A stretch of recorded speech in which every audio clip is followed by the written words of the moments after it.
Nope. Hey nerds, what's up? For better or worse, I feel like talking about sexism and fantasy has become kind of what I'm known for on BookTube. It's become part of my brand. And you know what? That's fine. It's not what I expected, but here we are. As someone who's been reading fantasy for basically their entire lives, and because I'm a woman, sometimes I just get very interested in these topics as we deal with them in our genre. The hardest thing about this topic is that it's a complicated one.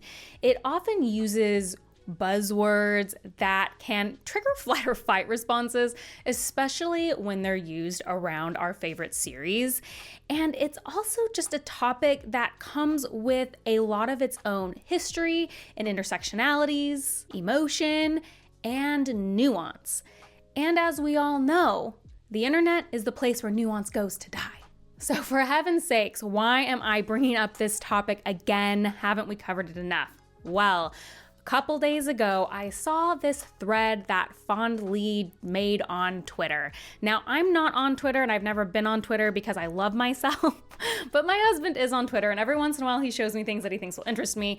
And this Fond Lee thread was no exception. And I'm not gonna lie, it really got me riled up. Fond Lee is the author behind the fantastic series The Greenbone Saga, which is one of my top 10 trilogies of all time. I have told you guys you should be reading it. I also had the incredible opportunity to interview Fond Lee at a local Barnes & Nobles last year, and you can check out that interview. It was fabulous. So she posted this thread recently, and it just brought up so many things I've actually been talking about on YouTube recently.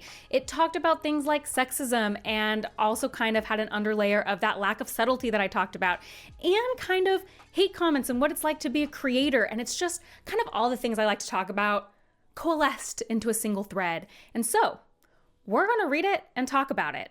And I'm not going to read like every single one, but I'll read the relevant parts and put it up on screen for you. Readers expecting female authors to overpopulate their books with a female-only cast or to write only or predominantly female POVs.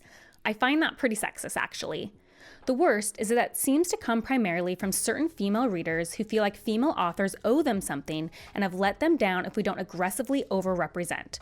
That's just as toxic as male readers who get mad when their favorite male author writes women. Everyone is going fake. No one ever does that. Here's an excerpt from a review I was tagged in, and I have more. One thing that made me think I expected that, since Jade City was written by a woman, that it would feature more female characters and relationships. There aren't many female characters and they hardly interact, although their interactions are so cool. I was really disappointed, and then I thought to myself, how unfair is it that I would be disappointed in that?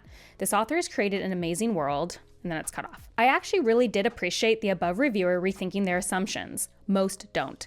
Here are the reviews she posted. Characters are mind-numbingly boring and unlikable. Male characters constantly dominate the story with their testosterone-fueled chest beating. Female characters are written as willowy, pathetic, and therefore completely random, gratuitous sex scenes. Honestly, I'm quite disappointed that this came from a female author. 1 star. Didn't finish. Nor did I get far. All the characters were men. When a female character finally showed up, she was promptly put into a sex scene. I'm not interested in another world populated and controlled by men where women only appear as objects for sex. I have a hard time believing that the author of this book is not a white man, and I suspect the book was actually written or ghostwritten by a white man.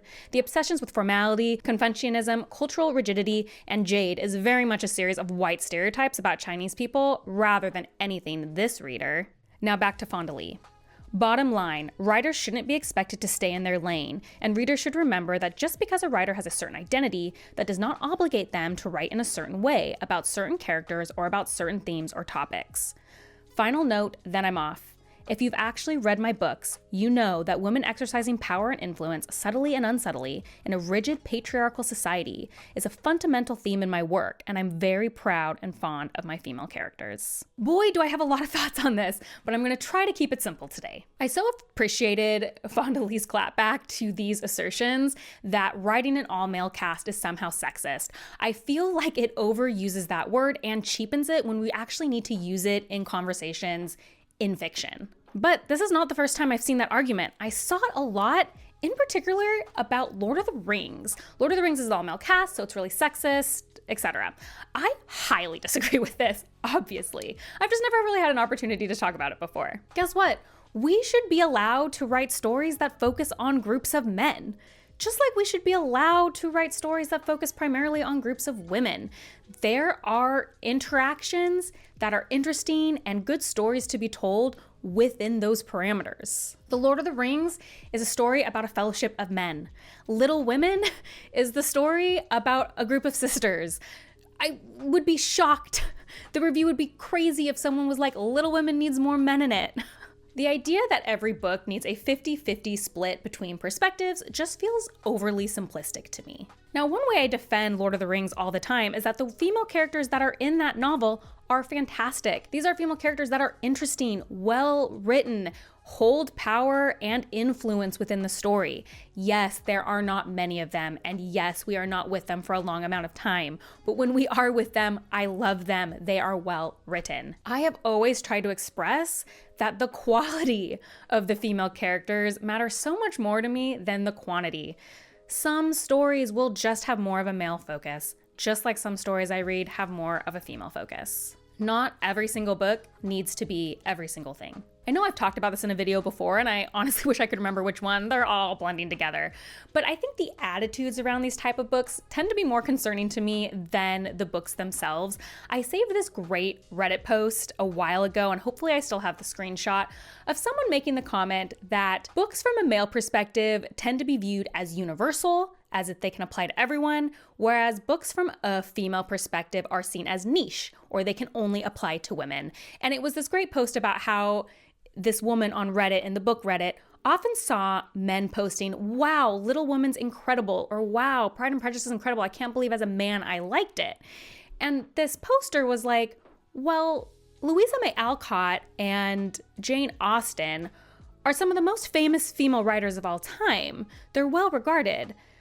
Of course you would find value in their work, just like women find value and can connect with characters in male-written stories with male main characters. No one's telling female readers that they're surprised that they like Harry Potter because the main character is male. But sometimes we see the opposite as true. And that's more concerning to me than books that choose to have a predominantly one-sex cast. Different characters can be meaningful to multiple types of people, regardless of identity. Now, not to be mistaken that we should never have representation. See, this is why this conversation becomes so hard. There's a balance there. But I think the bottom line is not all stories have to be all things. Of course, there's also going to be people who wildly disagree with the sentiment I just said. They'll believe that it is sexist to have casts of stories that don't focus enough on multiple identities. However, I've always felt that the way in which women are written is the primary point, is the most important part. Are they only props? Are they constantly objectified? And that's the only thing they ever are. And it's not just like a single character that's a character trait objectifying women, but everything is objectification.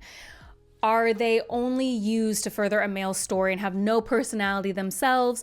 Are they allowed to exist with flaws and nuance just like the other characters in the story? Are they all written the same to be the same thing? Those are the kind of things I tend to notice a lot more. And again, there's nuance even in there. I think still today people don't seem to quite understand my Song of Ice and Fire opinion, which is that I love the books, and I think George R.R. Martin writes incredible female characters, but I also don't always like the objectifying language he uses. Those things can exist. I don't think George R.R. Martin is sexist. I do think some of the language he uses isn't my favorite, and I wish it was changed. Those things can all exist together. These topics aren't black and white. They aren't yes and no. That's why we have these conversations, to kind of discuss how we feel about it and to explore the topic and what it means for our genre. Hey guys, Editing Bookborn here.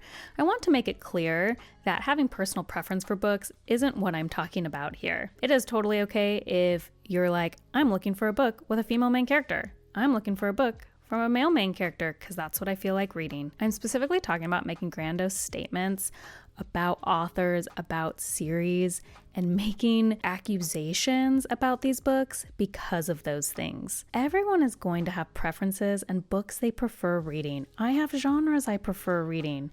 It is only when we are criticizing without the knowledge to back it up that I find an issue with this, or making blanket statements about books in general. Additionally, one thing I really want to mention is one of the hardest things when we talk about sexism in books is being able to differentiate a character choice from the author's views. That is really difficult, and I don't always have a good explanation for it. And some things I've viewed as sexism in books, other people have viewed as the author pointedly trying to do that. That's tough. People are going to have different opinions about it, and that's why these topics require so much nuance. All this to say, I love the way that Fonda Lee ends with, "Why are we putting authors in boxes? You are this identity, so I expect you to write this."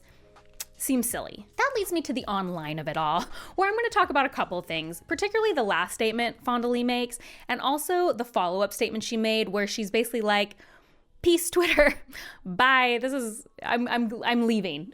Like I stated before, this is a bunch of thoughts that have made their way into my videos. I'm thinking particularly of that video I made recently about the lack of subtlety in SFF, about my experience as an online creator with hate comments, and really how I talk about how one of the reasons I think authors are maybe more worried to be subtle, if you haven't seen that video, is because of this online feedback, and how if someone misinterprets something, it can run away and people glob onto it, and then all of a sudden you're being represented in a different way than you wanted. And I feel that so much about these particular reviews, where they're one starring after just meeting Wen, which is a character we meet pretty early on in Jade City.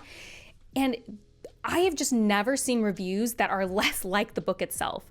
The Greenbone Saga's female characters are some of the best I've ever read, because they have to deal with the patriarchy in such interesting ways. And actually, I got to talk in our interview to Fonda Lee about this. I asked her, like, your female characters are so incredible. And she talked about how a lot of her experiences were put into Shay and how she felt and the outsider. And what it made me realize is that people were reading to like chapter 5 of this book and then putting it down, not allowing for any character growth or societal growth. And I actually see this a lot. I see characters who are very flawed for whatever reason, and people immediately put the book down saying like, "I can't believe the author believes this." And it's like, oh, maybe we're right. Maybe readers aren't patient enough to see growth, to see changes in a character or a society or how things are. Like, they saw Wen, who, by the way, look, no spoilers. Incredible, the stuff that she goes through and does, and her own agency. And they see her in a single scene and they've already prejudged the whole novel on it. I'm tired of that. What Fonda Lee ultimately said is, "I've been thinking of leaving Twitter X for a long time, but inertia. In the last 24 hours, between the creepiness of finding out I have a dedicated online hater and a lot of people deliberately taking my words in bad faith, again, yes, sigh, I think it's finally time. A whole lot of authors have already left. I'm a straggler to the exodus. I'm bummed that I'll miss out interacting with readers, reviewers, and fellow authors that I mostly keep in touch with through this site. But the cons of this place have been outweighing the pros for a while. Social media is a devil's bargain for writers. We're expected to be online, to promote our books, to interact with readers, but I'm not sure it's worth it. Trust me, I'd love to stay offline and go into Salinger-style hermitage, but that's just not the reality of publishing today. So I'm not going to delete this account entirely yet, but I am locking it and transitioning it to updates only. I hope that'll give me the kick in the pants I need to put out my newsletter out more frequently. So sign up for that if you want to hear from me or find me elsewhere." So many authors commented under this with like the same, like, "Yeah, I've been thinking of leaving too." And